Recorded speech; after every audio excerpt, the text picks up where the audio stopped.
Salam, saya dari berbagai pengalaman hidup saya selama menjadi istri pendeta dari desa ke desa, dari kota ke kota, dari kota ke desa, dari desa ke kota, bahkan sampai ke luar negeri. Dan setelah saya mengikuti khotbah melalui YouTube maupun TikTok maupun Reel, Facebook, di sana saya seperti tersudutkan oleh isi daripada pembicaraan para pengkhotbah atau pembicara itu yang menyudutkan peranan perempuan istri di tengah-tengah keluarga. Dari Efesus 5 ayat 22 sampai 23 yang kita baca, baiklah kita pahami dan kita simak benar-benar. Di sana perkawinan itu tidak bisa dipenggal, peranan seorang laki-laki atau suami dan peranan seorang istri. Keduanya diminta untuk mempunyai peranan, yaitu kepada suami, hai suami, kasihilah istrimu. Selain mengasihi juga dia harus seperti Tuhan Yesus Kristus. Kristus adalah kepala jemaat. Ya, kepala jemaat. Sama seperti itulah suami. Kristus adalah kepala jemaat dan suami harus menyelamatkan istrinya seperti Kristus menyelamatkan manusia itu. Allah sendiri mau turun ke dunia ini menjadi Yesus Kristus, menjadi daging dan manusia untuk menyelamatkan manusia berdosa.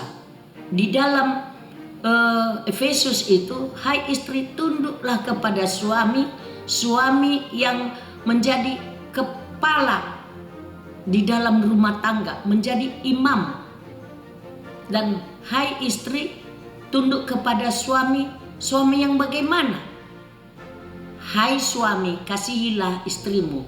Di 1 Petrus 3 ayat 7 lebih ditekankan ke sana peranan seorang istri untuk seorang istri yang harus dihormati suaminya.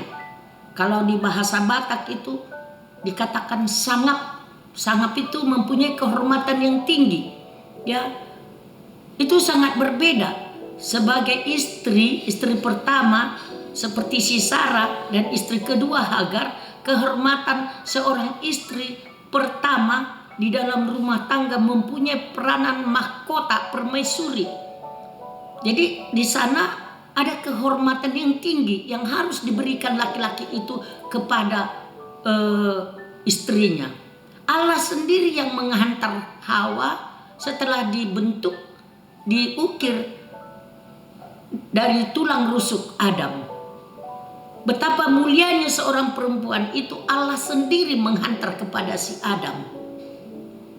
Artinya kalau dia orang Batak itu dikatakan raja, buruni raja. Buruni raja. Bagaimana laki-laki itu melihat istrinya buruni raja, dan itu ada di adat Batak. Jika dikatakan sangat mahabain hamuna sida, dan dia juga dikatakan di sana menjadi pewaris kerajaan sorga. Artinya hampir di sana ada kedudukan yang setara. Saya tidak mau mengatakan bahwa perempuan dan harus setara dengan laki-laki, karena Allah sendiri yang menciptakan Adam pertama sekali dan Hawa itu dari tulang rusuknya. Banyak juga saya dengarkan rusuk itu di luar daripada jantung. Jantung itu ada laki-laki itu seperti aneh saya dengar. Karena yang diminta di dalam Alkitab Kristen ini, laki-laki itu adalah kepala. Di agama yang berbeda pun saya dengar suami itu adalah imam keluarga. Imam. Jadi kedudukan imam harus memimpin keluarganya, harus memimpin istri dan anaknya, harus memberikan nasihat-nasihat, harus memberikan berita-berita tentang kerajaan Allah. Dan di awal penciptaan manusia, Adam, Allah telah menghukum Adam ketika Hawa berdosa. Jadi kalau Hawa berdosa, tidak juga Hawa yang dihukum, tetapi juga Adam. Adam akan mempunyai kelelahan, keringat untuk memperoleh makan dan minum untuk istrinya yang berdosa. Demikian juga pada saat sekarang ini, di Adam yang kedua, ketika kita menantikan Tuhan Yesus, kedatangan Tuhan Yesus yang kedua kalinya, Adam harus mempertanggungjawabkan istrinya menjadi pewaris kerajaan sorga. Bagaimana mungkin saya dengar dari seorang pengkhotbah perempuan, kita harus berdoa, kita harus tunduk kepada suami yang telah bercewek-cewek, berselingkuh, dan kita harus tunduk. Saya kira pemahaman yang salah. Di sini dikatakan, hai suami, kepala istri itu sama seperti Kristus. Tuhan Yesus Kristus tidak menajiskan dirinya kepada perselingkuhan. Tuhan Yesus Kristus mau dia mati berkorban untuk jemaatnya, untuk tubuhnya. Ya gitu. Bagaimana dengan suami? Apakah telah mau berkorban untuk istrinya?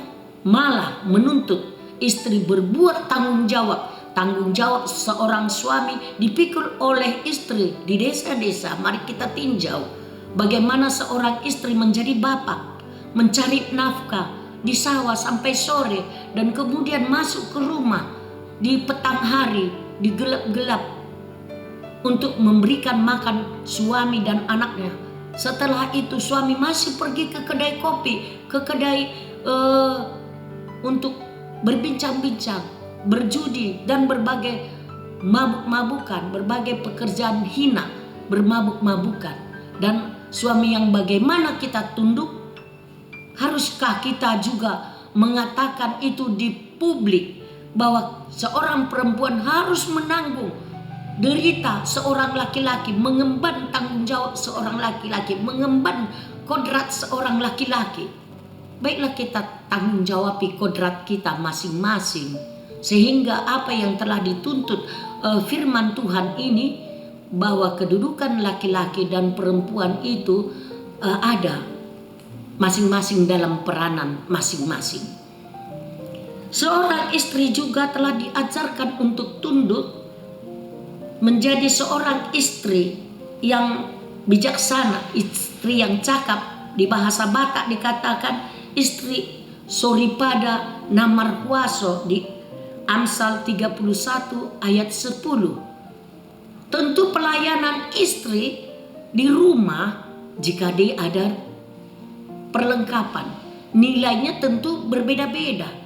Nilai yang diterima suaminya dari pekerjaannya tidak mungkin sama rata dengan berbagai manusia di tengah-tengah dunia ini. Dan disitulah peranan istri bisa melipat gandakan kecakapannya dari Amsal 31 ayat 10 dengan memperlengkapi kebutuhan-kebutuhan sekunder tadi. Kemampuan istri yang cakap di sana bijaksana, tetapi bukan mengambil peranan suami menjadi imam. Kenapa bisa terjadi hal demikian?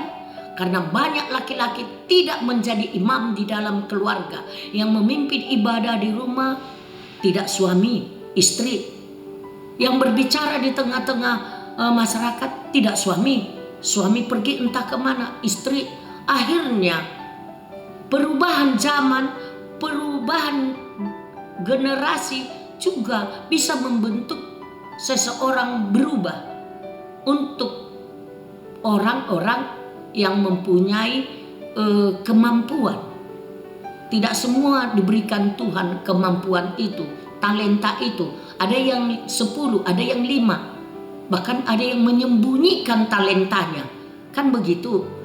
Jika itu pun dituntut Tuhan dari kita, seorang perempuan harus mampu melipat gandakan talentanya. Tapi talenta yang bagaimana? Kan gitu. Jangan kuasa itu diberikan suami kepadanya. Banyak orang hanya bisa membicarakan, banyak orang hanya mengkritik, banyak orang yang hanya memberikan argumen-argumen tanpa menilik bagaimana ke dalam keluarga yang bagaimana. Semua karakter-karakter kita mempunyai akar kepahitan. Baik itu yang bisa dirubah menjadi lebih baik, lebih baik, lebih baik, atau akar kepahitan yang makin merosot, merosot, merosot. Dunia ini menawarkan kedagingan. Kita terdiri daripada roh dan daging. Makanya Tuhan mau mati untuk kita karena Tuhan melihat ketidakmampuan umatnya, jemaatnya di dalam hal kerohan. Suami istri tidak terlepas dari hubungan antar rumah tangga atau di dalam rumah satu sama lain, istri, anak, anggota rumah tangga, antar tetangga, antar masyarakat, antar gereja. Jadi hubungan itu bisa memperbaiki, bisa merusak. Karena hidup itu berjalan dengan kemampuan masing-masing daripada rumah tangga itu, keberbedaan daripada rumah tangga itu, karakter-karakter dari rumah tangga itu. Di sana bisa dipergumulkan, bisa semakin maju, bisa semakin mundur. Kenapa? Karena media-media juga masuk ke dalam rumah tangga. Bagaimana seorang istri berperan di dalamnya, bagaimana suami berperan di dalamnya. Bukan hanya penawaran-penawaran zaman yang semakin edan untuk laki-laki, perempuan juga mengambil bagian zaman yang semakin edan. Tetapi kalau rumah tangga yang berdasarkan firman Tuhan melalui Efesus 5 ayat 22 sampai 23 ini, masing-masing ada kodratnya, masing-masing ada peranannya. Hai suami, ya, kasihilah istrimu. Di sana juga ditekankan melalui Petrus itu bahwa selain mengasihi, menghormati istri, meletakkan mahkota istri itu menjadi mahkota yang betul-betul mempunyai wibawa. Istri selain tunduk kepada suami, dia juga harus memperlengkapi seperti di Amsal 31 ayat 10 itu. Banyaknya kesalahan-kesalahan yang terjadi di tengah-tengah masyarakat menunjukkan istri seperti pekerja roh, padahal istri juga terdiri dari daging. Allah sendiri memahami kelemahan manusia itu. Tidak ada lagi manusia seperti si Ayub. Hanya si Ayub yang hidup di dalam roh. Manusia telah diberikan pertanda bahwa hanya si Ayub yang mempunyai nilai roh di dalam kehidupannya. Kita adalah the second daripada Ayub. Kita lebih banyak mengalami kedagingan. Setelah kematian Tuhan Yesus, kebangkitannya, bahkan di dalam kehidupan Tuhan Yesus sebagai manusia, banyak memberikan penyembuhan, kepedulian, dan mendekatkan kepada sahabat-sahabatnya, bahkan mendoakan sahabat-sahabatnya.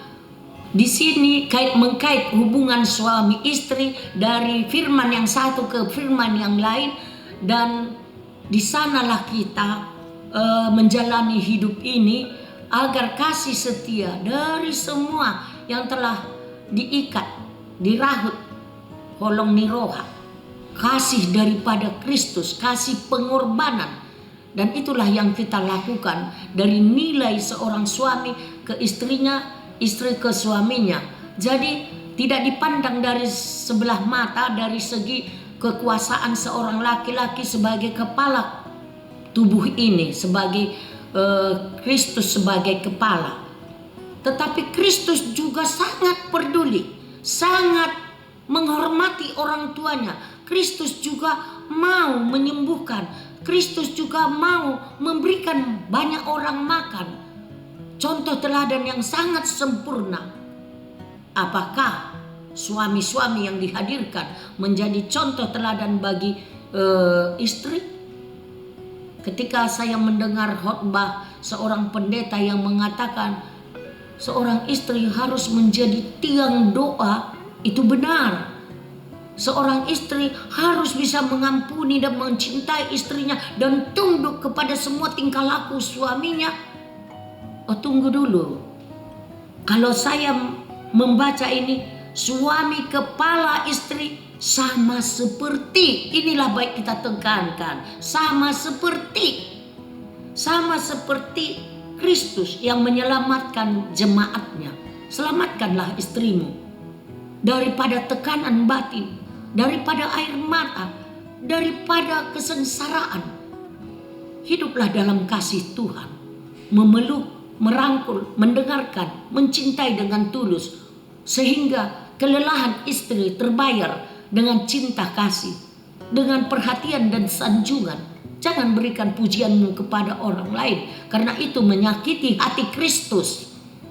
Jika seorang istri sangat menderita oleh tingkah laku suaminya, Kristus yang bagaimanalah dia yang sama seperti? Saya kira itu Kristus jelmaan atau panurirang pargagap atau hamba-hamba palsu. Kita tidak akan tunduk kepada hamba-hamba palsu, tetapi kita akan tunduk kepada yang sama seperti Kristus, yang begitu sempurnanya mencintai sampai mati di kayu salib dan sampai dimenangkan oleh kebangkitannya. Baiklah suami istri saling mengasihi dan mencintai, saling peduli. Ya, tentu di sanalah kebijakan kecakapan istri itu tampil. Di dalam Galatia 6 ayat 2 itu bertolong-tolongan, masih urupan, bertolong-tolongan. Cinta kasih itu tidak membiarkan. Holong nirohai itu tidak menghina, tapi menutupi segala dosa. Ya, menutupi segala dosa bukan berarti berpihak kepada dosa. Menutupi segala dosa adalah karena ada pengampunan, ada pertobatan, ada kembali menyesali. Demikian juga para nabi-nabi menyesali dosa-dosanya. Bukan tidak ada perlawanan daripada nabi-nabi itu. Nabi Yesaya, Nabi Jeremia, Ayub, siapa itu yang dimakan ikan? Yunus, Nabi Yunus dan banyak nabi, bahkan Raja David. Ya, kembali kepada firman Tuhan, mengiyakan, mengului hatani debata. Kita hidup dari daging dan roh, tapi marilah kita menangkan roh Allah, nurani kita yang di dalam, yang bersuara-suara memanggil kita untuk saling mencintai satu sama lain. Jadi demikianlah pengalaman hidup saya sebagai istri yang berbagai peranan yang disalahgunakan di dalam kehidupan masing-masing rumah tangga. Kita harus berpedoman dan berajaskan firman Tuhan, sehingga firman Tuhan ini tidak dipenggal atau melakukan kecurangan, ketimpangan, manipulatif dari firman itu. Baiklah kita lengkapi, jangan ada yang melebihkan dan mengurangi daripada firman itu, sehingga terjadi keharmonisan, keserasian di tengah-tengah panggilan kita sebagai suami dan istri di masyarakat. Terima kasih, salam damai sejahtera.